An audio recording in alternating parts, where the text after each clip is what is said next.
Welcome. Get in here. Yeah, get on in here. Did you know that George Bush was president for 9/11 and the economic crash of 2008? Yeah, he's got some crazy stuff under his belt. What else? I mean, he's got two wars. He's got a war in Iraq, got a war in Afghanistan. Okay, yeah, definitely. He's got Definitely not double. good. But he got reelected because of the war, right? Yeah, they say it didn't help. They say, well, it didn't. It helped. Yeah, it helped his public perception. I guess in wartime, everyone's like, we got to gather around the leader. He's really good. He's really great. He definitely didn't help get us in this situation to begin with. He's great. He's good. Yeah. Yeah, especially because he threw out a baseball. Do you remember that? He threw a baseball like a couple weeks after 9/11. So they No, trusted him. I didn't know that, but now it makes sense actually further to me. People thought they were like, he's just like me. Look at him Well, throw it. they said he's not scared because many presidents would go into hiding, but he went out in public where there was like tens of thousands of people, and in baseball games, they have celebrities throw the first pitch of the game. It's kind of just like you know about this? Yeah, yeah. I've heard of the premise before. I didn't know he did it right after 9/11, but Yeah, no, it was a big day for the American population. I'm now even further. Not only was it like, oh, he's just like me, he's throwing around the ball, but also, I'm sure he was like, nothing's coming. Like everyone was like, oh my god, what if something happens? And he's like, oh, nothing's going to happen. It's like, wait, why are we going to war then? I don't know. Nothing's happened, but we're going to war. And it's scary, and anything could happen. That's like if I was to like imagine there's a pool and like there's no sharks in the pool. There's just a bunch of little piranhas, and I'm like, guys, I'm hopping in. I was like, oh my god, there's sharks in that pool. There's sharks in that pool. He's hopping in the pool, and I'm like, yeah, I'm really good. I'm really cool, guys. And I jump in. And there's just little mini bites, and it's like, I'm like, yeah. Dude, piranhas will That's still cool. fuck you up. I mean, little mini piranhas with dull teeth. They're like little minis that like come and they just like eat your dead skin. And I'm like, I ah, mean, it's hurting. not to ruin your analogy, sorry, but why didn't you just say fish? I guess it Because should be fish. There's little, those yeah, little Japanese maybe fish. docile fish. That would have been a good analogy. Those little there's little Japanese fish that eat the dead skin. They go and they nibble on your toes. Yes. So Those. not only is it not dangerous, but it's therapeutic. Yeah, exactly. And but I'm acting like it's really like, oh, it's hurt my feet. Don't worry, guys. And I start like crushing them, and everyone's like, oh, he's fighting, he's doing it, and I'm like, yes, I'm a big. They're coming for my skin cells, and everyone's like, oh my god, they're dangerous. Speaking of baseball, did you know he owned the Texas Rangers prior to being president? I did know about that. Yeah, his family was really affluent. His even his father, they had oil money. His dad had oil money before he was president? Yeah, yeah. They were like an oil family. They always had investments in oil. Even Dick Cheney is vice president too. He served as the vice president, I think. Also, funny enough, vice president. Either that or he was the CEO, but of some oil firm before he became vice president. Mm, yeah, oil. They're the oil boys. Yeah. Well, yeah, it's funny because people are, investing heavily in uh there's an incentive to create a new energy source, sustainable energy. And yeah, I wonder how much longer we'll use oil for. That's a good question.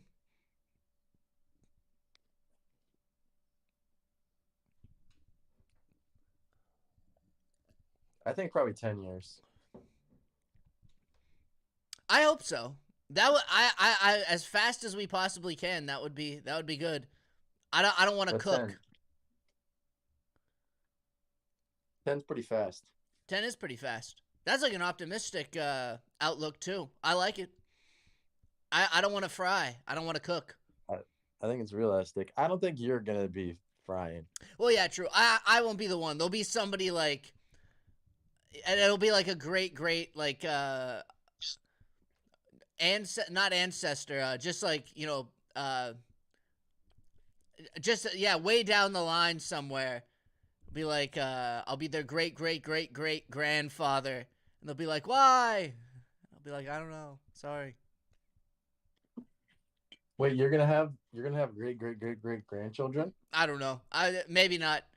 Someone relate. Maybe somebody related to me. I don't know. Someone might have kids. My stepsister's having a kid, but technically not related. But still, somebody that is like just somebody. There'll be somebody probably like somewhat linked to me who will be like, I can't believe this. I'm burning out here, and I'll be like, I'm dead. Somebody somewhat linked to you will have problems with the temperature. Yeah, No. yeah, you're that is a one of the possibilities, but I'd say that, you know, I'm not a climate change denier, but I think that perhaps there's a little more nuance to this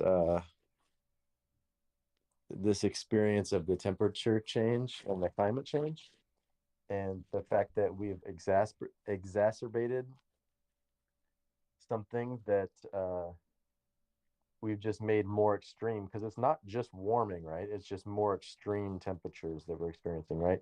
Like we're getting extra, like with the crazy winter we just had, right?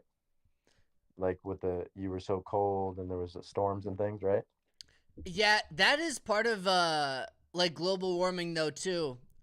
Like blizzards get more extreme. We get more like typhoons because the humidity starts changing in the atmosphere. There's more water that gets absorbed over the summer. And usually you'll have more snowstorms, more blizzards. And it doesn't mean that the whole world is like gonna immediately start heating up, but the weather patterns will start changing and altering as the average temperature, because it does fluctuate. It's kind of like it's like a stock market graph almost, where you have years that will be higher, lower, higher, lower, higher, lower, and it kind of does this. But when you look at like 40 years, the trend is that it keeps going up. It hasn't leveled out or actually gone on dips as it has historically. Right. And what you were saying, that it goes up and down year by year and it's trending up. I'm saying over larger period of time, it does this up and down and goes up and down like over decades and even centuries. And so what I'm saying is, like, based on the records we have, we can find that it does do like larger fluctuations, and that just looking at this 40-year period isn't going to be enough to really see like um, what has happened on our planet, and I'm projecting what might happen in the future. So I think naturally there was going to be an upswing in this temperature, but because we're burning all the fossil fuels and changing the constitution of our atmosphere, that we are making it worse. And therefore, because it's already on an upswing, that's why you have to be extra careful and make good choices. Definitely, yeah, because they can link it back to even the Industrial Revolution too. Like they traced it before average temperatures, and what they noticed is that there's a massive upswing right when we started industrializing and pumping a lot of CO2 into the atmosphere. Um, so yeah, we might even be on an upswing as well. But there's definitely like an acceleration by all the industrialization that has occurred, which is the dangerous part. If we don't like cut back, those averages will just continue to jump up little by little. Not that like in 5 years we're all gonna be like, you know, cooking, cooked basically, and fried humans everywhere. But if you go out, 200 years, it's gonna start to get a little bit dangerous, especially when we have the upswings like you were talking about. Uh, Things could get dangerously hot, and then if you go even farther, eventually, you know, it starts to become unlivable. You know. Yeah, but there's like ice ages that happen, and there's like other um larger events that like interrupt this like narrative, right? That it's just getting hotter over time, Yeah, right? there's fluctuations, but it's the average trend that over time the temperatures will continuously be higher than they're supposed to be. And then when there's upswings, or when, eventually those ice ages are just going to be, non-consequential, because it's already going to be so hot, no one would be able to, live on the planet anyways. And then you can have problems with the atmosphere, uh, you can get like basically holes in it that allow more of the sun's radiation to penetrate into the atmosphere, and that can pose a lot of dangers too.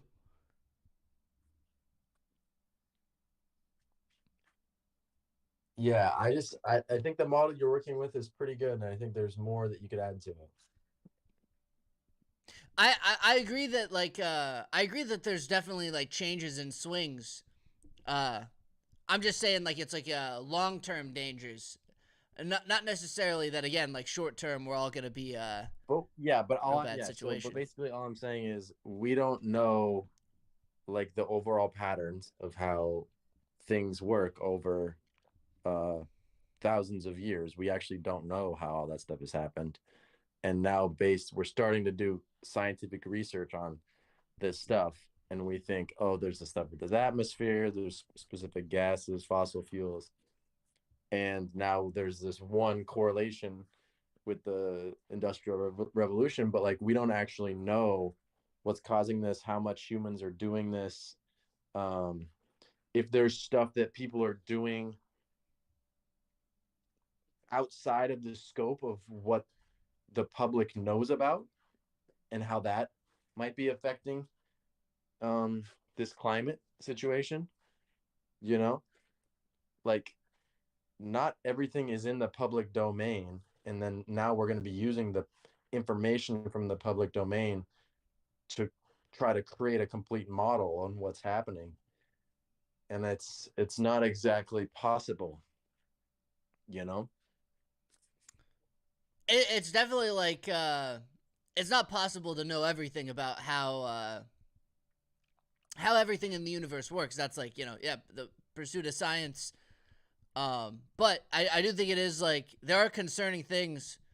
Uh, when from what we know, there's concerning statistics that don't look too good. I just wouldn't be a betting man to say, because we don't know anything further, we shouldn't take the what we do know already extremely seriously. I think there's a dangerous area there of saying, if we don't know everything, then we shouldn't take the steps. Well, yeah, so but all I would say is maybe, yes, still take the steps, but maybe divert just a little bit more energy into developing a better model. Yeah, sure, yeah, definitely. I think sometimes scientific research can come to like a roadblock where people don't push any further.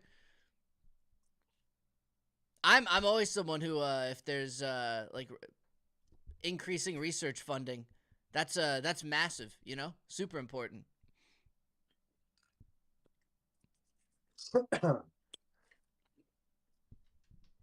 Yeah, I think we'll be fine. I don't know. Hopefully, but Yeah, dude, it's just like okay, so let's say we were in 1990, right? And you were like making predictions about the future.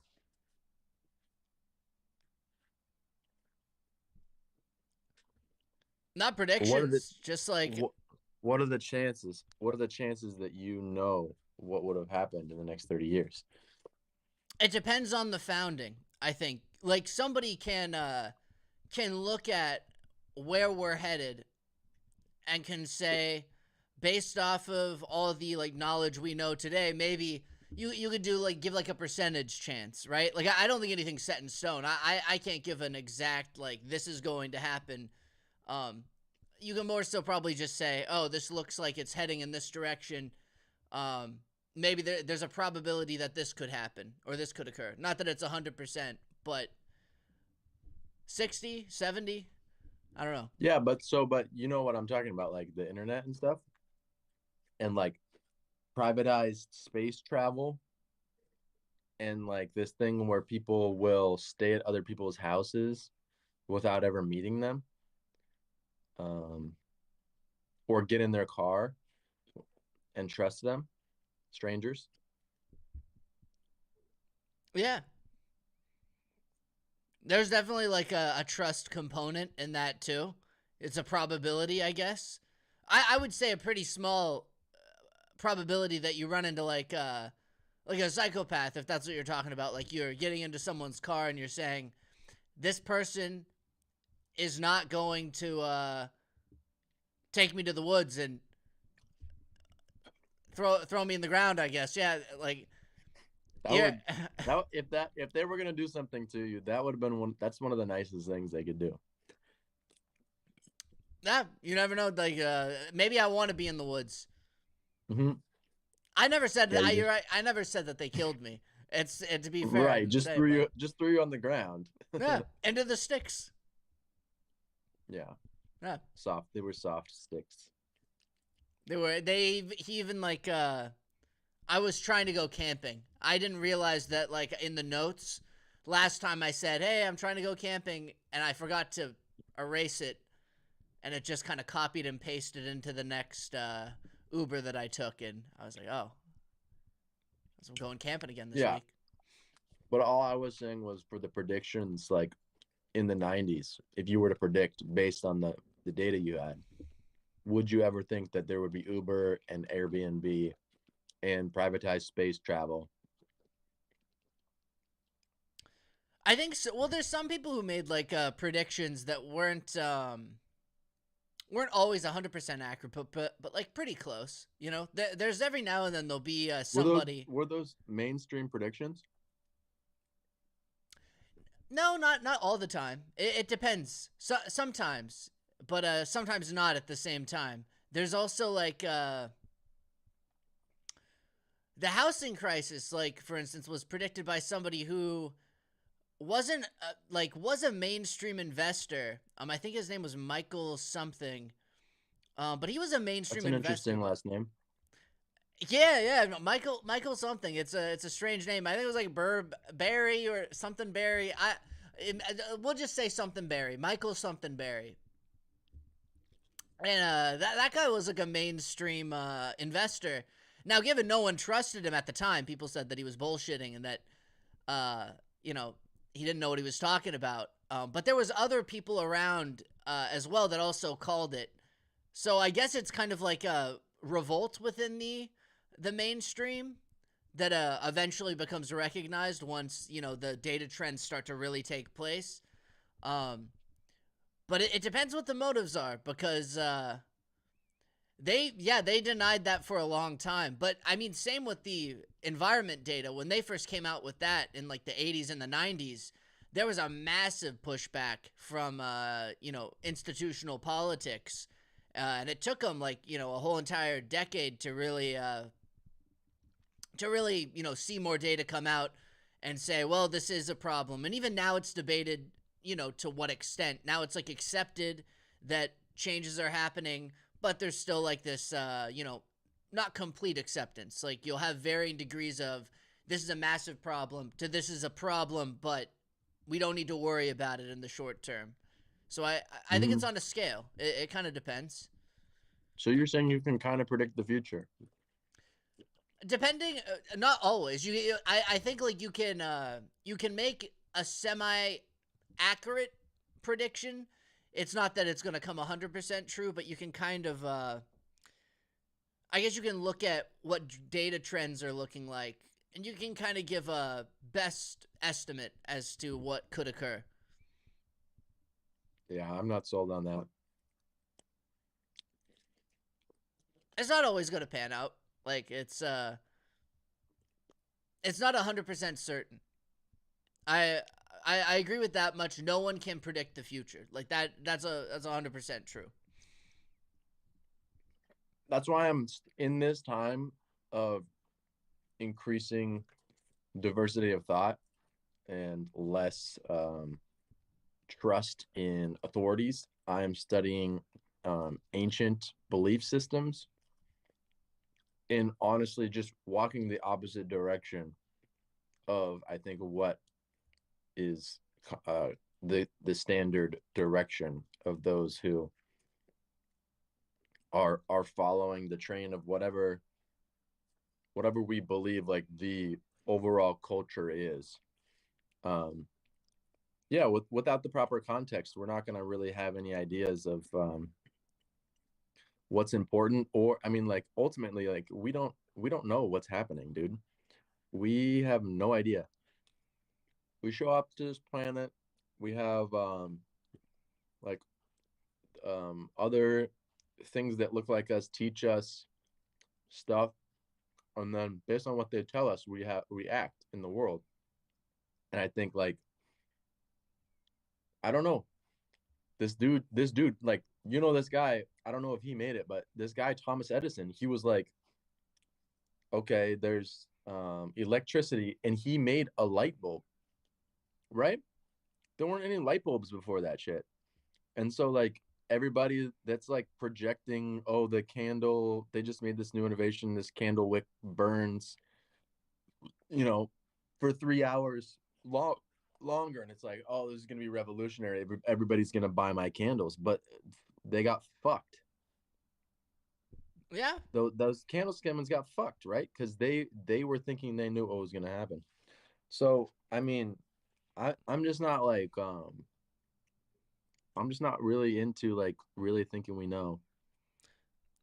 I mean, we got to start like somewhere though. There's also like those candle makers, for instance. Maybe the problem is that they didn't see some of the like scholarly articles that were being published about uh electricity and energy transfers, and maybe they were kind of behind the curve because they didn't see the you know, the data that and where trends were headed, and they might have, you know, partially been uninformed, and so they went with this new design for a candle wick, not realizing that, you know, there were hints that you know, because electricity too, that wasn't that was being introduced at like science fairs. Like they, like, it was very niche, it wasn't known by like everybody, but they were showing like electricity generation at like these little science fairs. So I don't know. I think it's a mix. It's a mix of both. You can never know everything. And even somebody who's like, let's say somebody had all the, pulled up a bunch of data and was like, all right, I think electricity is going to happen. But maybe they think it's going to happen in another form, right? Like there was also Thomas Edison and Tesla. They were competing with between like types of energy. I think I can't remember the exact names of what each of them were trying to develop, but eventually, uh, you know, somebody wins out, and you it's impossible to predict. But I think sometimes there's some indicators that can give you a better chance.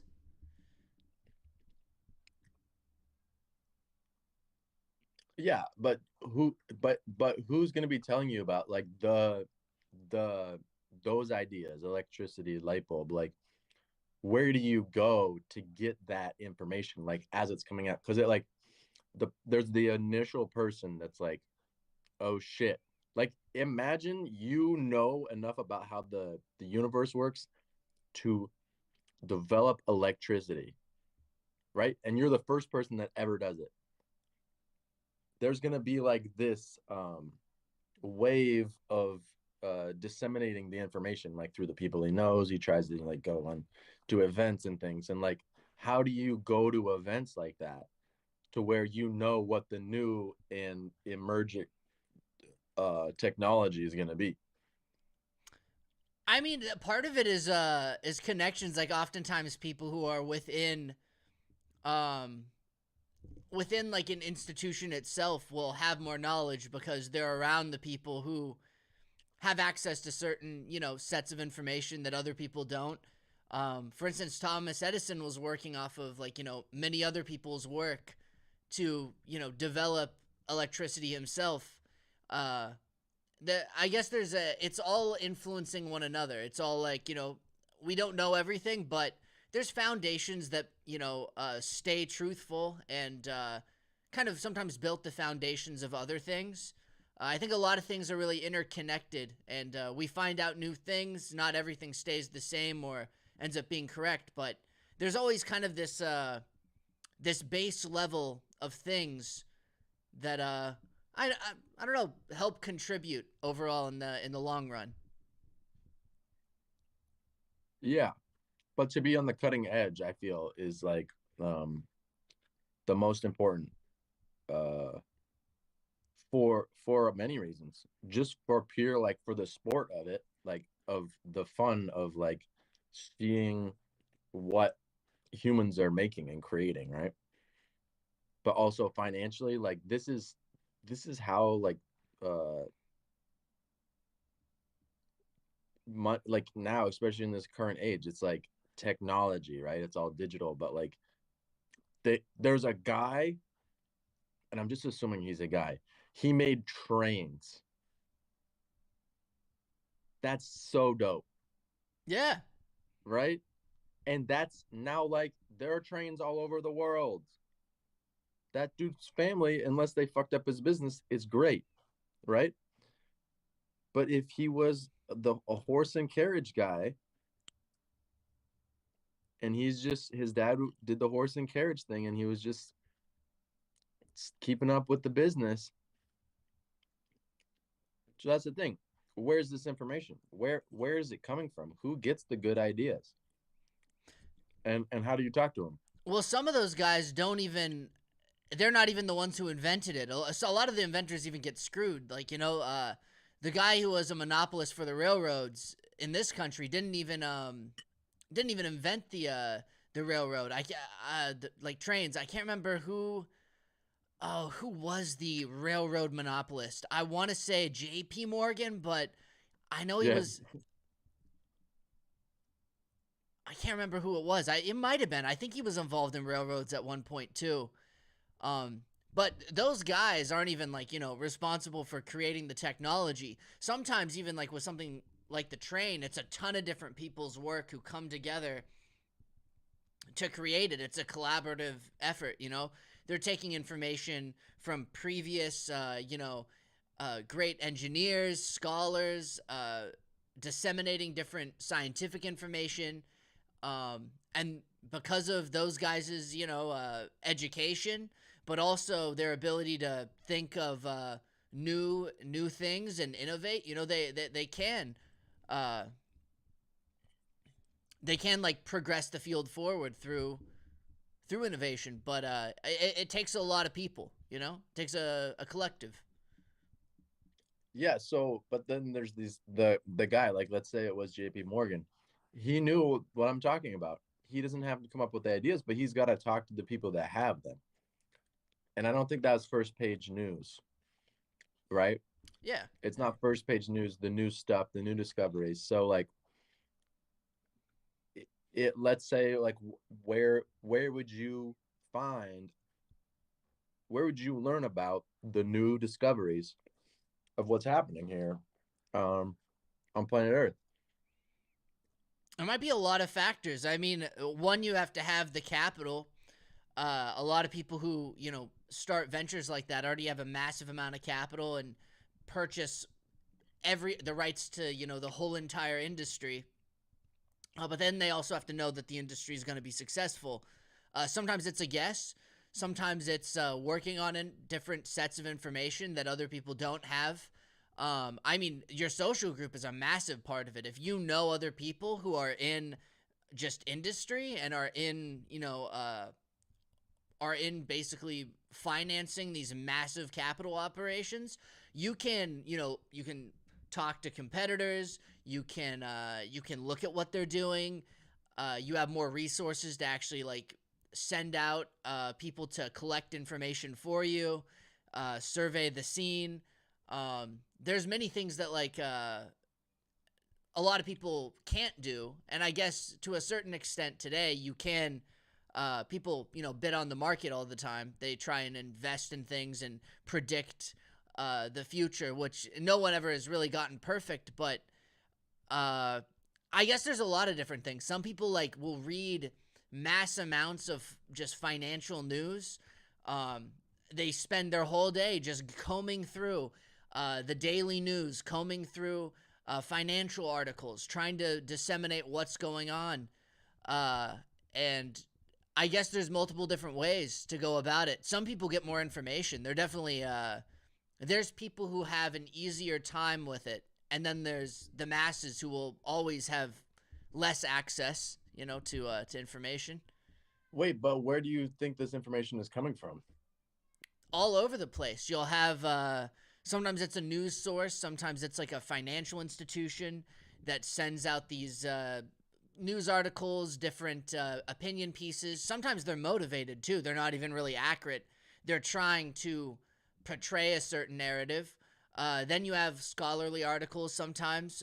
If you want to just get to like base studies that have been done at like universities, research institutions, you can try to search out for those. I guess there's multiple different flows, I suppose. There's insider even information in the market where it's information that isn't even publicized. No one publishes it. It's somebody who works at a certain company or in a certain industry, and they start telling people who are close to them, what's going on underneath the surface, and people will place bids on that. They'll make financial decisions off of it. Yeah, but I think what you're talking about is occurring in the public domain. You're talking about public institutions. You're talking about public news progenitors. But like, I'm talking about there's people who have rarefied information about how the world functions. Like, let's say there's like somebody who's like really into science and they develop like independently, they stumble upon some technology that like allows you to defy gravity, right? So depending on who that person is, they might save that information for themselves and only tell certain people. And so like, how do you be a person and meet the people that have that special information? Maybe it's not defying gravity, but maybe it's like, maybe they have a way to live longer, or there's ways to certain things you can do to increase like your mental abilities, right? Like, you know what I'm saying? Like, you like going through the public channels is going to have a certain level of a reductive quality to it. And if we're gonna want to know like the specialized information about how the world works, but also like what's being built that's going to eventually make its way into the public domain, like this stuff, like I think electricity, he tried pretty hard and maybe he got it down, but he didn't tell people right away because he didn't want other people to copy him, like it's this process of like making sure that his financial stability is tied directly to how he unveils the electricity, right? Definitely. There's like, I think like insider trading is almost kind of an example of that though, because not everyone has access to that information. It's contained within a private institution. It's illegal for that reason too, because they don't want people playing unfair, even though it happens all the time. It like goes under the surface, and they'll prosecute the obvious cases, but people always get away with insider trading. But that's not worth anything. That's just stealing money from people. That's not technology. But it can be based off of like technology that is known within a company, or something that goes terribly wrong, or even what a competitor has. They might say, "Oh, we just found out through leaks here in the company that they have this new program they're going to launch, and we're going to be at a massive disadvantage. I'm selling out all my stocks." And there can be this like comparative disadvantage based off of that set of information. So it can even exist within like a private institution who stumbles upon this technology but doesn't release it to the public. And you would have to be somebody who's a higher up within that private firm to be able to, I guess, know that that technology existed, or that, you know, someone was going to release a certain program or technology, or start a certain business practice.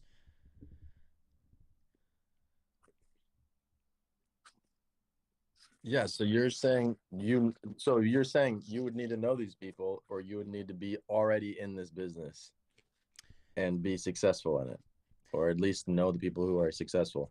Yeah. I don't think that that's where the real technological innovation occurs. Like, Well, it's everywhere. It's all sorts of different places, right? Like there's even like the internet, for instance, was researched by the military, basically the government, and eventually they passed the technology on and they opened it up to the private markets. You know, there can be tons of different places where research occurs. yeah, but I'm not talking about where the research occurs. I'm talking about were somebody to want to be in the know about what's happening prior to press releases and intentional releases to the public domain. Where do you go for that kind of thing? And you're saying get to know people who have power, basically. And I'm not so sold on the power is the only way that you get innovation. I don't think it's only power, but you can do a lot. There's a lot of people who have, you know, invented a lot of things just by going to public institutions like a university. You know, they follow through the degree program, they get a doctorate, they'll conduct research. Eventually, they're in charge of leading studies. And at that point, I mean, that opens you to a whole door of resources basically at your disposal to conduct these experiments. There's still a process. You're never going to be completely, you know, free to study whatever you want. You're probably gonna have to get them approved by the university. And I'm sure maybe, I don't know how much that has constricted over time.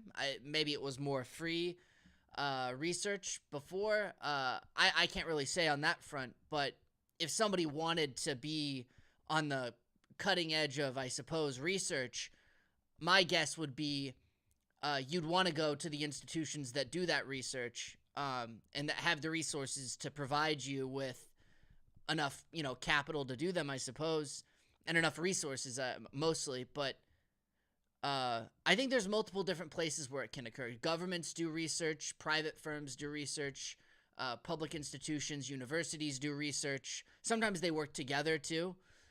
Uh, I think it's a really complex system of intertangled lines of information, and everyone knows, I suppose, different things depending on where you are, who you are, where you're working. I guess it's a little complex. I don't know. Yeah, well, no, I'm not asking you for the answer, but I'm just saying, like, you're just talking about these official means. Like, it's maybe you don't get that, like, people are living their normal lives, right? Their public lives. And then when they go home, they do stuff that they don't tell anybody about. And some of these people that are doing this are creating technologies. They have special information about life, how the body works. Um, so these people are doing stuff that's completely out of the public domain. They're not doing this at institutions. They might not even tell anybody they know at their work. They might even keep it private from like family or maybe someone they're married to. So people are doing stuff that they don't tell anybody about until it's like so solid that maybe they have patents, maybe they have like their business plan, and then they go for it. And so the thing is, like, when you're so there's the public domain, right? There's the when you walk out and you're going to like a social gathering, or you're going to a school, or you're going to work, that's the public domain, you know? Like, the government has information about the employees that go to this location. They know who they are, they know how much money they make. And for you to talk to somebody at this place of employment about anything outside of the public domain, or what is generally accepted by the human population, then um, you're not going to work there for very long, right? So there's like this social posturing that happens, like, in institutions, in groups of people. It's like, okay, these are the accepted topics of conversation. Well, this is what we're talking about in terms of like our plans for the future, and you know, as far as the company goes. But like, people are living completely separate lives outside of that, and those lives can be sometimes diametrically opposed. Like, somebody can just totally be uh you think you know who they are because you know you see them consistently, you know them for years, but they're doing stuff outside of the public domain that is potentially groundbreaking. It might be just rarefied information that's been around for a really long time, but whatever group has that information just keeps it um, as a keepsake for the safety, and so that this population of people can continue to exist in this world.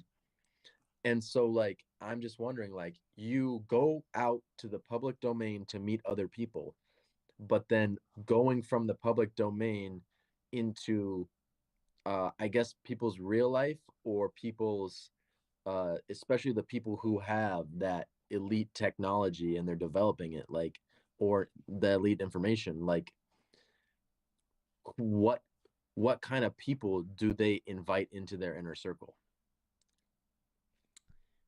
I would assume it depends on the group of people who hold that information. I suppose, like, not everything that we know now was accepted even by the I guess mainstream lines of information. There's been moments where, you know, somebody, even like within the institutional information, I guess, or yeah, I guess just that network, I guess the public domain network, have, you know, dissented and have said something, you know, that the scientific community or all their colleagues laughed at them for, and eventually they're proven to be right. They're vindicated, and information is accepted.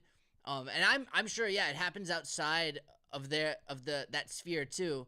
And I'm assuming it's like trust based. If someone thinks that they're gonna get ridiculed by all of their colleagues, or by, you know, a really highly respected institution, if they try and come forward with certain information that they have, certain studies, technology, whatever they're working on, I'm sure that at that point it becomes a just a trust based relationship where they're looking around themselves and saying, who is most likely to trust me, uh, and I'm at least I'm assuming, I don't know. I guess that's my best guess, is that it would have to be trust related and based on personal relationships at that point.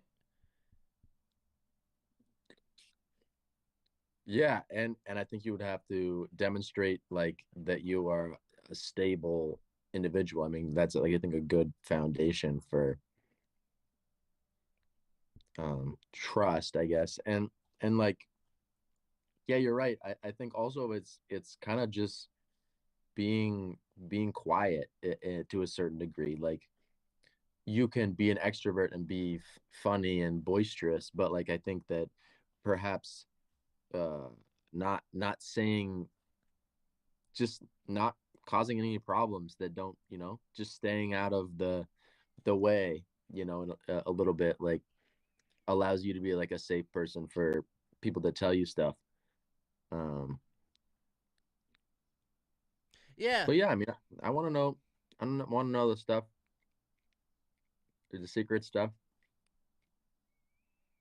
Yeah, it's a shame that like that can be an effect. Like I think there's even a multitude of different reasons sometimes that information isn't as openly shared, and there can be like people who get excluded from even the conversation. I think that can even happen to people who uh, might well again yeah get shunned because they bring up something and perhaps nobody looks into it or and it's happened historically too. I mean, there's plenty of times where there's been the outlier who proves something and the rest of the scientific community points and laughs, and then eventually they say, oh my god, he was right, and they have to reform the whole entire thing. There's part of that is I think this perhaps like a tendency of like looking at someone like one person who brings something up and then pushing them away, that can happen. And then I also think there's even with technologies that become hidden because of this like fear of competition, I there's definitely a little negative dynamic of worrying about that you are going to fail if you bring out this technology because you've put all this work into it, and now what's on the line is whether you're going to be compensated for the work that you've put in.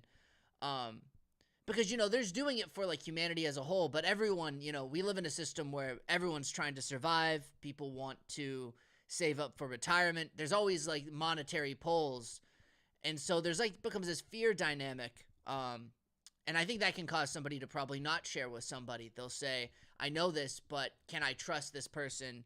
And if they don't think that they can trust them, they just probably won't say anything unless they're going into business with them, possibly. But even then, there's this fear. A little bit probably, I'd assume.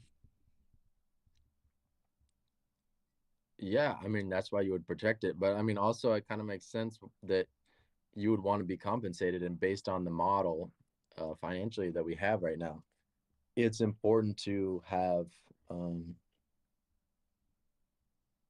secrecy. Like it, let's say you knew like this one song you could listen to and it would make you your brain work 20% faster. And let's say, like your parents had taken out the second mortgage on their house, and there's some medical bills that you got to take care of. Like maybe at first you would just keep that song to yourself so that you can take care of like the people you care about the most. And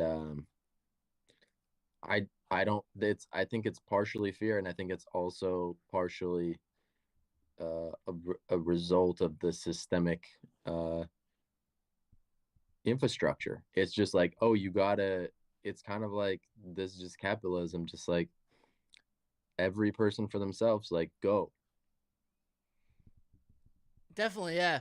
It's it's a shame too that there's a fear that someone else would take it and would use it to like possibly make profit off of it more than you could. There's a lot of times you'll have like a big firm who could come in and figure out like how they'd profit off of it. They might try to steal the rights from you. If it was a song that even like let's say that person made who discovered this song, they made it. All of a sudden, there's fear that someone's gonna take that from you. There's fear of like you can utilize it yourself to try and get ahead so that you can have an edge for a little bit, even though that technology could really benefit the society as a whole. I mean, it could move humanity forward. Everyone's working at 20% extra capacity. Who knows the things that we unlock from that.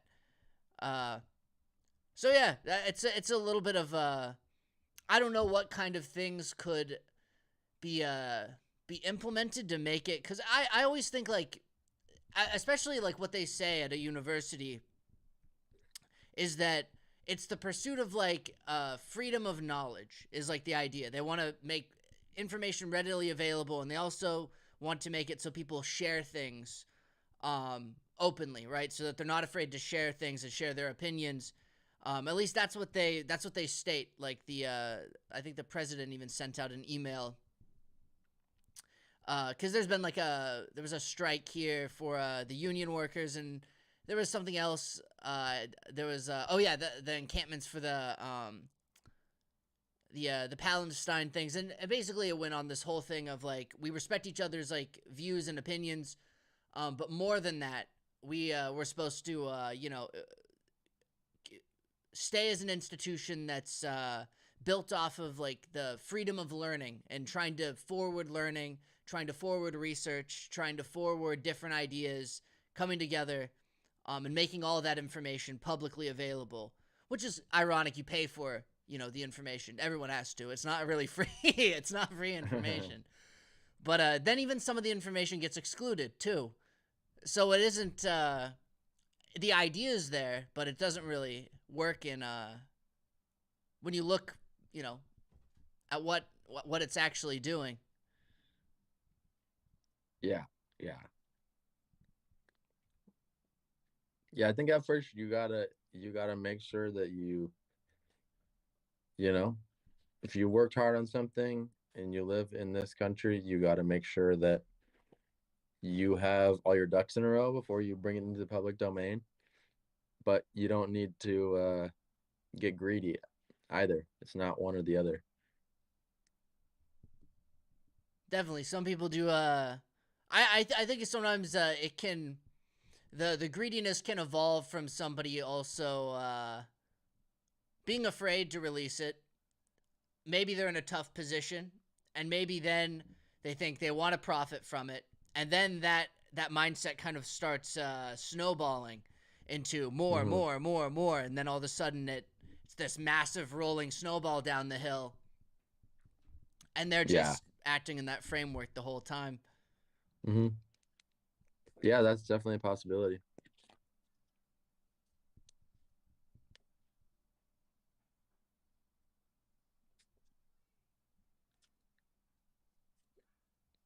What food did you make? Cod, collard greens, fries, coconuts. Ooh, like on the dishes or like sprinkled on top? That actually sounds pretty good. Oh yeah, it's good. You got avocado oil, some salt. Do you like? I think I saw you make it one time on one of the previous podcasts. I saw you cook up some cod and some of the collard greens. I'll have to Yeah. try it sometime. 'Cause that actually does sound really good with the coconut. I don't know why, but cod and coconut, it sounds weird, but it sounds good at the same time. Oh, it's great, dude. Trust me. Yeah, but it just goes in. The food just goes in, you know? But you gotta have that flavor too. You gotta have the taste. Yeah, but that's part of it, right? So like the taste is like part of like um what signals the body to do what it to do with the food, you know? It's like, oh yes, it was so good. Certain digestive enzymes get created by that good taste experience. It's not just a sensation, it's a chemical release that's happening by eating something that's good. Definitely. I wonder, like, well, you'd probably know this more than me, but why does like when someone like eats something that's bad for them but it tastes good? Because like there's things Mhm. that taste good, and then there's things that are bad for you that taste good. Like what's happening there with like the enzymes? Because technically it's like it's still not good for you, but you got the flavors there. Yeah, it's just about moderation. It's just about moderation, and overdoing one flavor can go too far and have too much of a certain enzyme. That'd be my take on it. I'm just thinking about like I how to communicate about belief systems and how they affect your physiology. So basically what you're thinking and how that affects your body. um, which is an interesting concept, right? But just what about this? So like just imagine you're walking to class and you think that somebody is about to pull out a knife and attack you. Okay? So if that happens, it's just a thought. You didn't even see him like do anything super crazy, but you're like, what if they're about to attack me with a knife and you got scared? Punch him. Yeah, so your body goes into the fight or flight mode, right? All the blood is diverted from the organs and it goes into the extremities so you can fight. But it's just something you believed to be true, right? So people are saying there's environmental factors, like maybe you're just afraid walking on campus. You think everybody you're just crazy. You think everybody has a knife and is about to stab you, right? But that is what is informing your nervous system and your body. It's producing different hormones. It's just stressed out, right? But let's say there's another person, maybe your twin, and they are walking throughout campus and they think that everybody just loves them and like, they're just busy, so they can't give them a hug right now. But if they could, everybody would be giving them a hug on campus. They're just busy. Your body would be producing different hormones and having different chemical experiences, right? You'd be having a different life experience just based on what you believed. Is that guy healthier? Because that guy sounds scary almost. If he's like he's like he's like ready to. Somebody was like ready to hug like everyone. Like, it's like I'd be like. That kind of scare me. I gotta be like, oh. I don't know. Right. I'm not going to tell you I think that's healthy or not. I'm just going to tell you that based on the belief, their body's going to chemically, physically, their body's going to be different.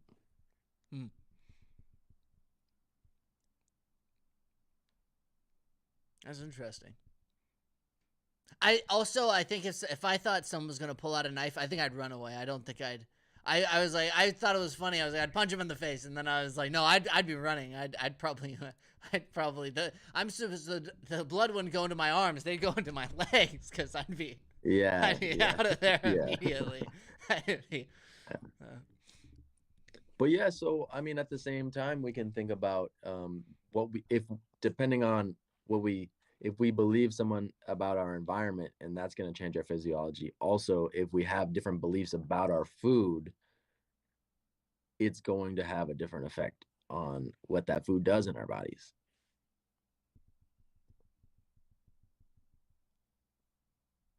There's still got to be the base, like, nutritional value, right? Like, if someone keeps eating McDonald's, even if they were saying to themselves, this is like, you know what's weird though? You know what's really strange is there's like this guy, I think he's a streamer, who eats McDonald's and like fast food. His diet is really bad. He's like a streamer and he's known for like just a terrible diet. And I don't know, he keeps living, and he's not like overweight or anything either. I don't know, maybe if someone just really thinks that's like what their food is, but I can't imagine that. Like, I imagine that effect has to work to a certain degree, but then those, like, the lack of certain like vitamins and nutrients, you never want to underestimate the power of belief. Right? They have the placebo effect, right? This is baked into science. This is one of the first things you learn about science is no matter what, when we're doing an experiment, we have to account for the fact that sometimes when we give somebody something, their body is going to have an effect even though nothing chemically was ingested. Right? Yeah. It might even have the effect that was intended based on what they believed about what the medicine that they were receiving was supposed to do. And so I don't know how much of it is, just eat McDonald's every day, that kind of thing. But like, it's just really interesting that how important beliefs are to actually the physical makeup of our bodies.